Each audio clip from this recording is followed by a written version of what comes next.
आज हम लोग पाठ 2 केमिस्ट्री पढ़ेंगे क्लास 10th के। पाठ का नाम है अम्ल, क्षार और लवण। तो शुरू करते हैं। सबसे पहले अम्ल का परिभाषा बता सकते हैं कि अम्ल वे पदार्थ होता है जो रासायनिक अभिक्रिया में यच धनायन देते हैं। तुरंत आपका है अम्ल वे पदार्थ होते हैं जो रासायनिक अभिक्रिया में यच धनायन देते हैं। उदाहरण में हम लोग चाहें तो हाइड्रोक्लोरिक अम्ल HCl लिख सकते हैं, नाइट्रिक अम्ल HNO3 लिख सकते हैं, सल्फ्यूरिक अम्ल H2SO4 लिख सकते हैं और एसिटिक अम्ल CH3COOH लिख सकते हैं। तो हाइड्रोक्लोरिक अम्ल तुरंत देखिए HCl, यह भी एक प्रकार का अम्ल है और नाइट्रिक अम्ल भी है, H2SO4 है और एसिटिक अम्ल है। उसके बाद से आगे जब हम लोग बढ़ते हैं तो आता है कि अम्ल के प्रकार। तो आपको बता दें अम्ल 2 प्रकार के होते हैं। एक होता है प्रबल अम्ल। तो जब प्रबल अम्ल को जल में डाला जाता है या घोला जाता है तो अपने आयनों में पूर्णतः टूट जाता है और ये शरीर को बहुत हानि पहुंचाता है। यानी प्रबल अम्ल को जल में आप डालेंगे तो अपने आयनों में टूट जाता है, पूरा का पूरा टूट जाएगा और ये शरीर को बहुत हानि पहुंचाता है। कहीं अगर गिर जाए त्वचा वगैरह पर तो शरीर क्या होता है, जल जाता है। आप एग्जाम्पल में लिख सकते हैं HCl जिसको हाइड्रोक्लोरिक अम्ल कहते हैं, HNO3 नाइट्रिक अम्ल कहते हैं और CH3COOH एसिटिक अम्ल कहते हैं। उसके बाद से थोड़ा सा यहाँ पर एक छूट गया है, दुर्बल अम्ल। अगर आपसे किसी ने कहा दुर्बल अम्ल किसे कहते हैं तो हम लोग तुरंत कह सकते हैं कि वह अम्ल जो शरीर को बहुत कम हानि पहुंचाता है उसको दुर्बल अम्ल कहते हैं और एसिटिक अम्ल दुर्बल अम्ल के एग्जाम्पल में हो जाता है। उसके बाद से आपका एक होता है अम्ल के गुण। तो देखिए अम्ल के क्या क्या गुण होते हैं, तो इसमें कुछ गुण दिखाया गया है। पहला हम लोग गुण बता सकते हैं कि अम्ल का स्वाद खट्टा होता है। दूसरा, अम्ल का pH मान 7 से अधिक होता है। तीसरा, अम्ल नीले लिटमस को लाल कर देता है और चौथा, अम्ल लकड़ी और कागज को जला सकता है। तो ये अम्ल के कुछ गुण है। यानी अम्ल का स्वाद खट्टा होता है, अम्ल का pH मान 7 से कम होता है, अम्ल नीले लिटमस को लाल कर देता है और अम्ल लकड़ी और कागज को जला सकता है। अम्ल के बाद अब हम लोग जो आगे बढ़ेंगे तब आता है आपका क्षारक। तो देखिए तुरंत आप बताएंगे क्षारक में कि क्षारकीय या क्षारक वे पदार्थ होते हैं जो रासायनिक अभिक्रिया में OH पर माइनस आयन देते हैं, या क्षारक वे पदार्थ होते हैं जो रासायनिक अभिक्रिया में प्रोटॉन लेता है। 2 तरीके से बता सकते हैं। यानी जब आप क्षार को जल में डालेंगे या रासायनिक अभिक्रिया कराएंगे तो वह OH आयन देता है, या क्षार वे पदार्थ होते हैं जो रासायनिक अभिक्रिया में प्रोटॉन देते हैं या लेते हैं, प्रोटॉन लेते हैं। ये उदाहरण में देखिए आप क्षारक के उदाहरण में क्या क्या लिख सकते हैं, KOH लिख सकते हैं, पोटेशियम हाइड्रोक्साइड, NaOH लिख सकते हैं सोडियम हाइड्रोक्साइड और NH4OH लिख सकते हैं, अमोनियम हाइड्रोक्साइड। क्षारक के प्रकार देखिए, क्षारक 2 प्रकार के होते हैं। एक होता है प्रबल क्षारक और एक होता है दुर्बल। तो पहले प्रबल जानते हैं, वे क्षारक जिसको जल में डालने पर अपने आयनों में पूर्णतः टूट जाते हैं तो उसे प्रबल क्षारक कहते हैं। याद करो, जब आप जल में डालते हैं प्रबल क्षारक को तो अपने आयनों में पूर्णतः टूट जाते हैं तो उसे प्रबल क्षारक कहते हैं। चाहे तो एग्जाम्पल में आप उदाहरण में लिखना चाहते हैं तो लिख सकते हैं NaOH सोडियम हाइड्रोक्साइड और KOH पोटेशियम हाइड्रोक्साइड। एक होता है दुर्बल क्षारकीय या दुर्बल क्षारक। आप बता सकते हैं कि दुर्बल क्षारक वह होता है जिसको जल में डालने पर अपने आयनों में पूर्णतः नहीं टूटता है। सिंपल है कि दुर्बल क्षारक वह होता है जिसको जल में डालने पर अपने आयनों में पूर्णतः नहीं टूटता है। और इसके एग्जाम्पल में आप NH4OH लिख सकते हैं। देखिए यहाँ पर एग्जाम्पल इसका दिखाया गया है। आप अगर एग्जाम्पल में लिखना चाहते हैं तो NH4OH अमोनियम हाइड्रोक्साइड लिख सकते हैं। उसके बाद से क्षारक के गुण है। तो क्षारक के गुण में आप पहला लिख सकते हैं कि क्षारक का स्वाद कड़वा होता है, यहाँ पर कड़वा लिखा गया है। दूसरा है कि क्षारक का pH मान 7 से अधिक होता है। तीसरा कह सकते हैं क्षारक लाल लिटमस को नीला कर देता है। चौथा कह सकते हैं क्षारक कागज और लकड़ी को जलाता है। देखिए क्षारक कागज और लकड़ी को जलाता है लेकिन अम्ल के तुलना में कम जलाता है। उसके बाद से देखिए एक नया चीज आता है जो बार बार पूछा जाता है, सूचक। तुरंत आप बताएंगे सूचक वह पदार्थ होता है जिसका अम्ल और क्षारक का में रंग अलग अलग होता है। यानी सूचक वह होता है ना, अगर इसके ऊपर आप अम्ल डालेंगे तो उसका रंग अलग बताता है, क्षार को डालते हैं तो उसका रंग अलग बताता है। यानी सूचक का प्रयोग करके हम लोग अम्ल और क्षार की पहचान कर सकते हैं। सूचक के प्रकार देखिए, सूचक तो निम्न प्रकार का होता है। एक आप इसमें देख रहे होंगे प्राकृतिक सूचक। तो प्राकृतिक सूचक में कह सकते हैं कि प्राकृतिक सूचक वह सूचक होता है जो पेड़ पौधों से प्राप्त किया जाता है। बहुत सिंपल है, प्राकृतिक सूचक वह पदार्थ होता है जो पेड़ पौधों से प्राप्त किया जाता है। आप हल्दी उदाहरण में लिख सकते हैं। उसके बाद एक होता है कृत्रिम सूचक। कृत्रिम सूचक तो प्रयोगशाला में बनाए जाने वाले जो सूचक को हम लोग कृत्रिम सूचक कहते हैं। याद करो, प्रयोगशाला में बनाए जाने वाले सूचक को कृत्रिम सूचक कहते हैं। उदाहरण में आप मेथिल ऑरेंज लिख सकते हैं। उसके बाद से आगे हम लोग बढ़ते हैं तो एक और चीज़ आता है जिसका नाम होता है कि अम्ल और क्षारक की रासायनिक अभिक्रिया। तो देखिए, पहले अम्ल तथा क्षारक की क्रिया। देखिए, अम्ल पहला जो होता है ना, अम्ल तथा क्षार की क्रिया धातु से कैसे क्रिया करता है। तो अम्ल है, धातु है। जब अम्ल धातु से क्रिया करेगा तो लवण बनाएगा और इसमें से हाइड्रोजन गैस बाहर निकलता है। यानी HCl है और ये सोडियम से क्रिया किया, मान लो धातु है। तो लवण का मतलब होता है ना कि सोडियम क्लोराइड, यानी एक धातु होना चाहिए का धातु, NaCl बना और इसमें से हाइड्रोजन गैस। एक बात जरूर याद रखिएगा, जब भी धातु की क्रिया अम्ल से कराएंगे हाइड्रोजन गैस हमेशा निकलता है। एक और एग्जाम्पल आप देख सकते हैं कि क्षार का भी उदाहरण दिखा सकते हैं कि सोडियम हाइड्रोक्साइड क्षार है, इसी क्रिया जिंक से करते हैं तो Na2ZN2 यानी सोडियम जिंकेट बनता है और इसमें भी हाइड्रोजन गैस बाहर निकलता है। तो आप इस समय रासायनिक गुण देख रहे हैं, धातु की क्रिया आप अम्ल या क्षार से करा रहे हैं। तो अब दूसरा अम्ल क्रिया जो आएगा, दूसरा नेक्स्ट जो आप देख रहे हैं कि धातु कार्बोनेट तथा धातु हाइड्रोकार्बोनेट अम्ल के साथ कैसे अभिक्रिया करता है। यानी अब अम्ल का जो अभिक्रिया होगा वह धात्विक कार्बोनेट और धात्विक हाइड्रोजन कार्बोनेट से करा जाएगा। सोडियम कार्बोनेट है Na2CO3, इसकी क्रिया हाइड्रोक्लोरिक अम्ल HCl से कराएंगे तो सोडियम क्लोराइड बनेगा NaCl प्लस इसमें जल आपका बाहर निकलेगा प्लस कार्बन डाइऑक्साइड। याद करो, सोडियम कार्बोनेट का सूत्र होता है Na2CO3, इसकी क्रिया हाइड्रोक्लोरिक अम्ल से HCl से कराएंगे तो बनेगा NaCl, सोडियम क्लोराइड, जल और कार्बन डाइऑक्साइड। उसके बाद से सोडियम बाइकार्बोनेट है NaHCO3, क्रिया आप HCl से कराते हैं तो सोडियम क्लोराइड इसमें भी बनेगा और जल बनेगा, कार्बन डाइऑक्साइड बनेगा। या बुझा हुआ चूना ये क्षार है, इसकी क्रिया कार्बन डाइऑक्साइड से कराएंगे तो कैल्शियम कार्बोनेट और जल बनेगा। यानी सिर्फ बात समझ में हो गई होगी कि अगर धात्विक कार्बोनेट का क्रिया अम्ल के साथ कराएंगे तो लवण बनेगा, जल बनेगा और कार्बन डाइऑक्साइड बनेगा। या आप धात्विक हाइड्रोजन, जैसा आप यहाँ पर देख रहे हैं, कार्बोनेट की भी क्रिया अम्ल से कराएंगे तो लवण बनेगा, जल बनेगा और कार्बन डाइऑक्साइड का निर्माण होता है। आप अगर एक और रिएक्शन देख रहे हैं, यही है, दीवार जब सूख जाता है तो कैल्शियम कार्बोनेट का पता चलता है। जब कैल्शियम कार्बोनेट की क्रिया जब जल में डालते हैं कार्बन डाइऑक्साइड में तो आपका कैल्शियम बाइकार्बोनेट का निर्माण हो जाता है। उसके बाद से एक और चीज़ आता है नया, जिसका नाम होता है कि जब अम्ल और क्षारक आपस में क्रिया करते हैं तो क्या होता है। यानी अब जो क्रिया करने वाले हैं अम्ल और क्षारक, यही अपने में क्रिया करने वाले हैं। तो चलिए क्रिया कराते हैं। यानी आपको लिखा गया है कि जब अम्ल और क्षारक आपस में क्रिया करते हैं तो लवण और जल का निर्माण होता है। बहुत अच्छा कि ये क्षार है और ये अम्ल है। क्षार इसलिए क्योंकि इसमें OH है, अम्ल इसलिए क्योंकि इसमें H है। यानी NaOH प्लस HCl जब क्रिया करेंगे तो NaCl यानी नमक बनेगा और हाइड्रोजन गैस बाहर निकलता है। उसके बाद से देखिए एक और आपका हेडिंग आता है जिसका नाम होता है उदासीनीकरण अभिक्रिया।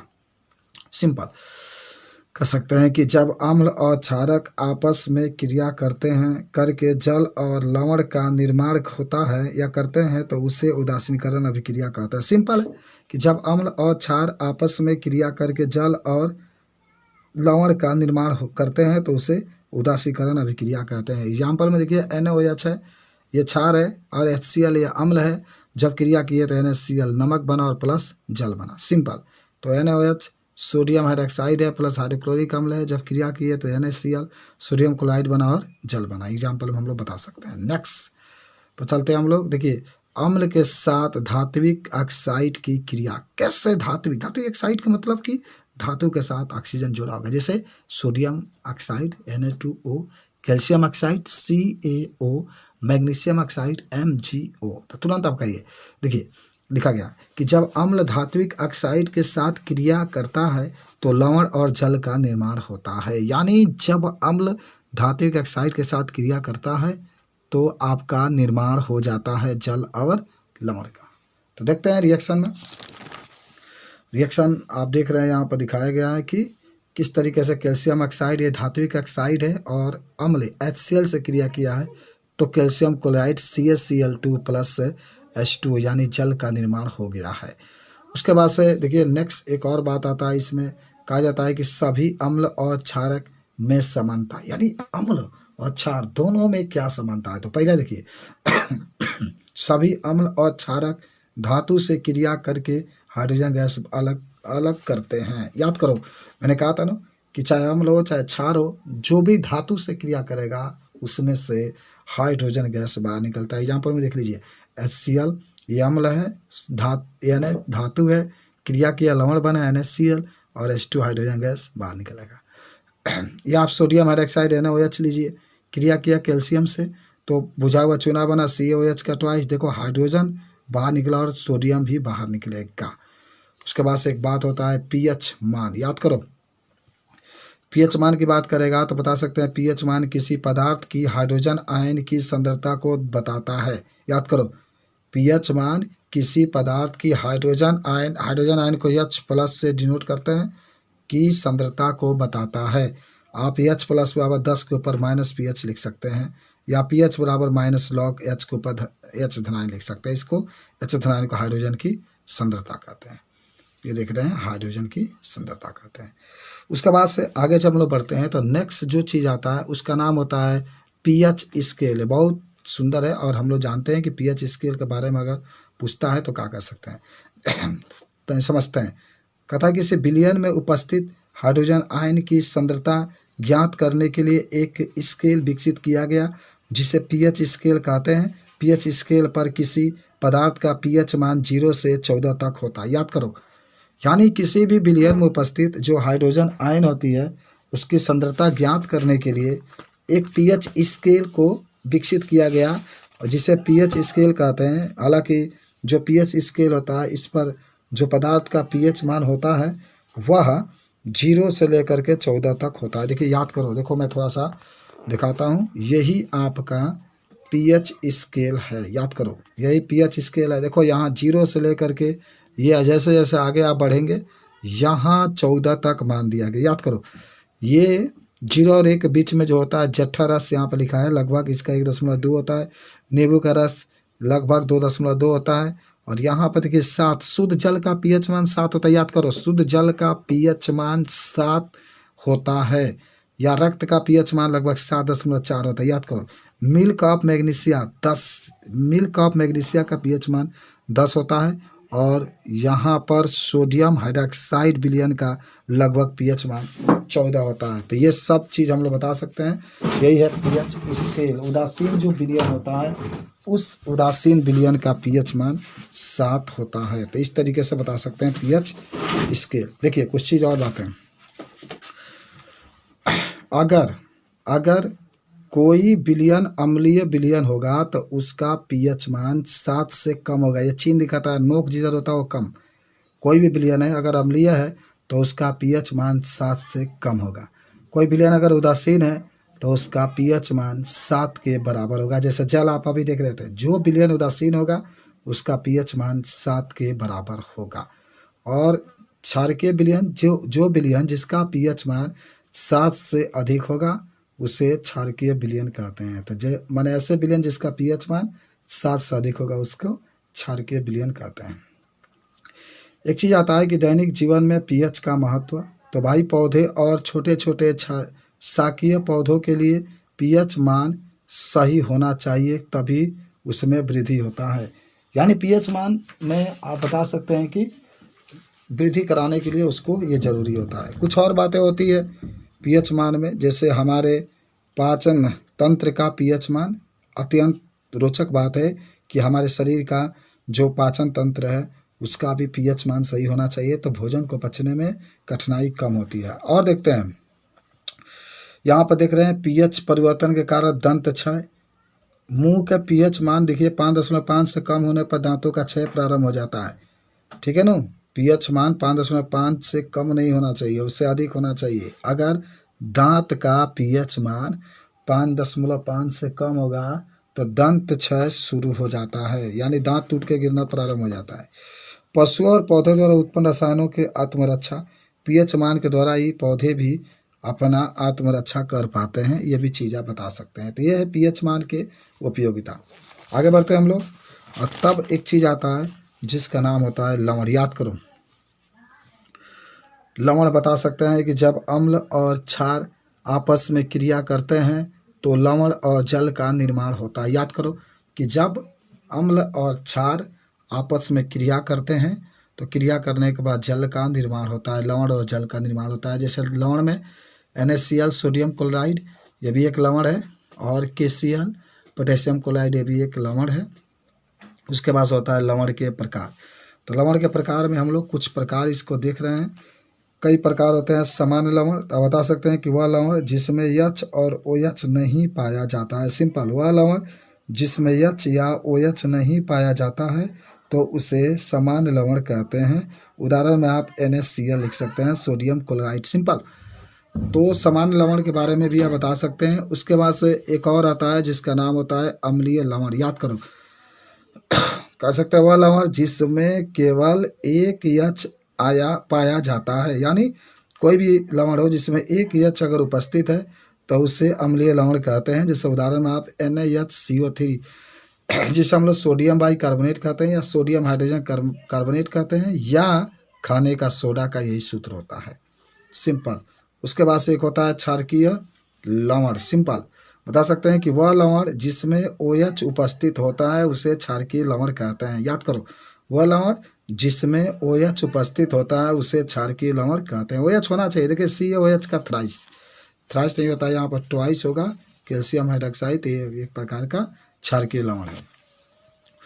उसके बाद से तीसरा जो आपका लवण का नाम होता है जिसे हम लोग कहते हैं मिश्रित लवण। याद करो, वह लवण जिसमें एक से अधिक धन आयन या ऋणायन उपस्थित होते हैं उसे मिश्रित लवण कहते हैं। CaOCl2 इसका नाम होता है विरंजक चूर्ण। तो वह लवण जिसमें एक से अधिक धन आयन या ऋणायन उपस्थित होते हैं उसे मिश्रित लवण कहते हैं। CaO कैल्शियम हाइपोक्लोराइड विरंजक चूर्ण। उसके बाद से आगे जो आता है द्विक लवण।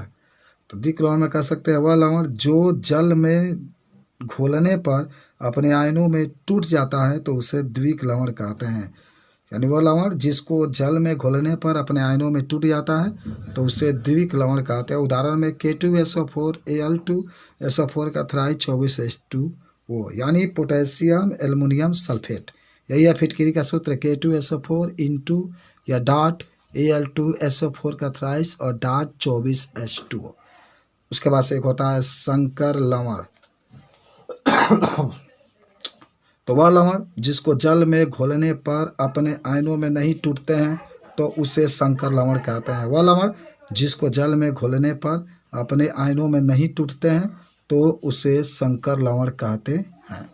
उदाहरण में बता सकते हैं K4FeCN6 यानी पोटेशियम फेरोसाइनाइड। उसके बाद से नेक्स्ट जो बात आता है आपका कि साधारण नमक से रसायन संपन्न द्वारा साधारण नमक। चलिए समुद्र द्वारा, तो याद करो समुद्र द्वारा कैसे साधारण नमक बनाया जाता है। थोड़ा सा मैं आपको बताता हूँ। सबसे पहले समुद्र होता है, समुद्र के किनारे बांध दिया जाता है। जब समुद्र में लहरें उत्पन्न होती है तो बांध के पार वो पानी चला जाता है। फिर पानी में लवण की मात्रा अधिक होती है, वहाँ पर पानी इकट्ठा होता है। फिर उस पर सूर्य के प्रकाश तेज पड़ता है, जो पानी होता है वो वाष्प बन करके आकाश में उड़ जाता है। फिर जो नीचे बनता है वो आपका नमक बनता है, लेकिन नमक शुद्ध नहीं होता है। फिर उस नमक को निकाल कर लेकर के जाते हैं, फिर उसको फैक्ट्रियों में तमाम प्रकार का आयोडीन वगैरह डाल करके तब उसको शुद्ध किया जाता है, तो हमें शुद्ध नमक प्राप्त हो जाता है। तो देखिए साधारण जो नमक होता है उससे कौन कौन से कच्चा रसायन प्राप्त किए जा सकते हैं। देखिए इसमें दिखाया गया है साधारण नमक के कच्चा जो पदार्थ होता है sodium hydroxide, baking soda, washing soda, विरंजक चूर्ण इत्यादि, ये सब आप अभी हम लोग पढ़ेंगे भी और देखेंगे भी। तो चलिए सबसे पहले इसमें हम लोग शुरू करते हैं आज सोडियम हाइड्रोक्साइड। देखिए, सोडियम हाइड्रोक्साइड का साधारण नाम कास्टिक सोडा तथा इसका रासायनिक सूत्र NaOH होता है। कोई पूछता है कि सोडियम हाइड्रोक्साइड का रासायनिक सूत्र या अणु सूत्र, तो NaOH बता सकते हैं। बनाने की विधि देखिए सोडियम हाइड्रोक्साइड को, जब जल में सोडियम क्लोराइड यानी सोडियम क्लोराइड का मतलब नमक मिलाकर विद्युत प्रवाहित किया जाता है तो सोडियम हाइड्रोक्साइड का निर्माण होता है। याद करो, यानी जलीय विलयन होगा और उस जलीय विलयन में जब सोडियम क्लोराइड मिला करके उसमें विद्युत प्रवाहित करते हैं तो हमें सोडियम हाइड्रोक्साइड प्राप्त होता है। हम चाहें तो इसका रिएक्शन भी बता सकते हैं कि 2Na यानी ये आपका नमक है NaCl और इसमें जल मिला दिया गया है, जब रिएक्शन कराया गया तो 2NaOH यानी सोडियम हाइड्रोक्साइड, क्लोरीन और हाइड्रोजन गैस प्राप्त हो गया है। उसके बाद से एक होता है विरंजक चूर्ण। याद करो, ब्लीचिंग पाउडर, विरंजक चूर्ण को साधारण नाम में ब्लीचिंग पाउडर भी कहते हैं। विरंजक चूर्ण का साधारण नाम सोडियम हाई, रासायनिक नाम यहाँ पर रासायनिक नाम आप कर लेंगे सोडियम हाइपोक्लोराइड तथा रासायनिक सूत्र है CaOCl2। रासायनिक सूत्र CaOCl2 होता है। बनाने की विधि के लिए बुझा हुआ चूना CaOH का ट्वाइस लेंगे और CaOH का ट्वाइस लेकर के इस पर क्लोरीन गैस प्रवाहित करेंगे तो CaOCl2 + H2O प्राप्त हो जाता है। उसके बाद से अगर आप कोई पूछता है कि जो विरंजक चूर्ण है इसका क्या क्या उपयोग होता है, तो उपयोग भी हम लोग बता सकते हैं। लेकिन सबसे पहले विरंजक चूर्ण का नाम जरूर याद रखेंगे, सोडियम हाइपोक्लोराइड या विरंजक चूर्ण के उपयोग। तो देखिए उपयोग में आप क्या क्या बता सकते हैं विरंजक चूर्ण के। पहला कह सकते हैं कि वस्त्र उद्योग में सूती और लिनेन के विरंजन के लिए कागज की फैक्ट्री में इसका प्रयोग किया जाता है। दूसरा, कई रासायनिक उद्योगों में एक उपचाय के रूप में भी इसका प्रयोग किया जाता है। पीने वाले जल के जीवाणुओं से मुक्त करने के लिए किया जाता है, यानी जो जल हम लोग पीते हैं उसमें से जीवाणु को नष्ट करने के लिए भी इसका हम लोग प्रयोग करते हैं। उसके बाद से नेक्स्ट आता है जिसका नाम होता है बेकिंग सोडा। यानी बेकिंग सोडा का उपयोग आमतौर पर रसोई घर में स्वादिष्ट खस्ता, पकौड़े आदि बनाने के लिए किया जाता है। कभी कभी इसका उपयोग खाने को शीघ्रता से पकाने के लिए भी किया जाता है। इस यौगिक का रासायनिक नाम सोडियम हाइड्रोजन कार्बोनेट, रासायनिक सूत्र में आप NaHCO3 और इसको बनाने में सोडियम क्लोराइड का उपयोग एक मूल पदार्थ के रूप में किया जाता है। देखिए, आप नमक लीजिए सोडियम क्लोराइड, जल ले लीजिए H2O, carbon dioxide CO2 plus ammonia NH3, क्रिया कराएंगे तो NH4Cl अमोनियम क्लोराइड बनेगा प्लस NaHCO3 और खाने का सोडा बन जाएगा। कुछ अभिक्रिया भी होती है इसके खाने के सोडा का। देखिए NaHCO3 सोडियम बाइकार्बोनेट है, जब गर्म करते हैं तो सोडियम कार्बोनेट Na2CO3 + H2O जल प्लस कार्बन डाइऑक्साइड में ये टूट जाता है। और भी हम लोग देख सकते हैं कि बेकिंग सोडा का उपयोग हम लोग कहाँ कहाँ करते हैं, तो ये भी बता सकते हैं कि बेकिंग पाउडर बनाने में जो बेकिंग सोडा यानी एवं टार्टेरिक अम्ल जैसा एक मंद खाद्य अम्ल का मिश्रण होता है, जब बेकिंग पाउडर को गर्म किया जाता है या जल में मिलाया जाता है तो निम्न अभिक्रिया होती है। देखिए NH3H धनायन तो CO2 प्लस जल प्लस अम्ल का सोडियम लवण का निर्माण हो जाता है। और ये बता सकते हैं कि सोडियम हाइड्रोजन भी एंटीसिड का एक संगठन है। क्षारीय होने के कारण ये पेट में अम्ल की अधिकता को उदासीन करके राहत पहुंचाता है। यानी जब पेट में गैस बनता है तो उस गैस को दूर करने के लिए भी इसका उपयोग किया जाता है। तीसरा, इसका उपयोग सोडा अम्ल अग्निशामक में भी किया जाता है, यह भी बता सकते हैं। उसके बाद से एक होता है धोने का सोडा, जिसका देखिए सूत्र होता है Na2CO3 10H2O, यानी आप कह सकते हैं Na2CO3 10H2O, यानी धोने का सोडा एक अन्य रसायन जिसे सोडियम क्लोराइड से प्राप्त किया जाता है। आप ऊपर देख चुके हैं कि बेकिंग सोडा को गर्म करके सोडियम कार्बोनेट प्राप्त किया जा सकता है। तो सोडियम कार्बोनेट को पुनः देखिए क्रिस्टलीकरण से धोने का सोडा यानी ठंडा करते हैं तब प्राप्त होता है। याद करो। अब इसका कुछ गुण भी होता है ना, सोडियम कार्बोनेट है 10 H2O है, तो सोडियम देखिए सोडियम कार्बोनेट ले लो 10 जल मिला दो तो बनाने की विधि में तो कितना सिंपल है, सोडियम कार्बोनेट Na2CO3 + 10H2O बन जाता है। उसके बाद से धोने के सोडा के क्या क्या उपयोग होंगे, उपयोग भी देखते हैं। पहला कह सकते हैं कि सोडियम कार्बोनेट का उपयोग कांच, साबुन और कागज उद्योग में होता है। दूसरा कह सकते हैं इसका उपयोग बोरेक्स जैसे सोडियम यौगिक के उत्पादन में होता है। तीसरा कह सकते हैं सोडियम कार्बोनेट का उपयोग घरों में साफ सफाई के लिए होता है। चौथा कह सकते हैं कि जल के अस्थायी कठोरता को हटाने के लिए भी इसका प्रयोग किया जाता है। कितना इंपॉर्टेंट है, जल के अस्थायी जो कठोरता होती है उसको दूर करने के लिए भी इसका हम लोग प्रयोग करते हैं सोडियम कार्बोनेट का। उसके बाद से जो आपका लास्ट आता है जिसका नाम होता है प्लास्टर ऑफ पेरिस। तो देखिए बता सकते हैं हम लोग कि प्लास्टर ऑफ पेरिस का साधारण नाम कैल्शियम सल्फेट अर्ध हाइड्रेट होता है। इसका रासायनिक सूत्र CaSO4 H2O होता है। सिंपल सा है। प्लास्टर ऑफ पेरिस का जो साधारण नाम होता है उसको हम लोग रासायनिक नाम होता है, यहाँ पर रासायनिक नाम आप कहेंगे, थोड़ा सा मिस्टेक हो गया है। कैल्शियम सल्फेट अर्ध हाइड्रेट तथा रासायनिक जो सूत्र होता है CaSO4 H2O होता है। देखिए आप इसको तुरंत जल्दी देख लेते हैं कि इसके बनाने के विधि में आप CaSO4 यानी जिप्सम लेते हैं, क्रिया कराते हैं तो CaSO4 H2O plaster of Paris +3/2 जल। उपयोग और उपयोग में पहले आप कह सकते हैं कि इसका उपयोग टूटे हुए अंगों को प्लास्टर करने में किया जाता है। दूसरा आप कह सकते हैं खिलौना बनाने में भी इसका हम लोग प्रयोग करते हैं। ये पार्ट खत्म होता है यहाँ पर।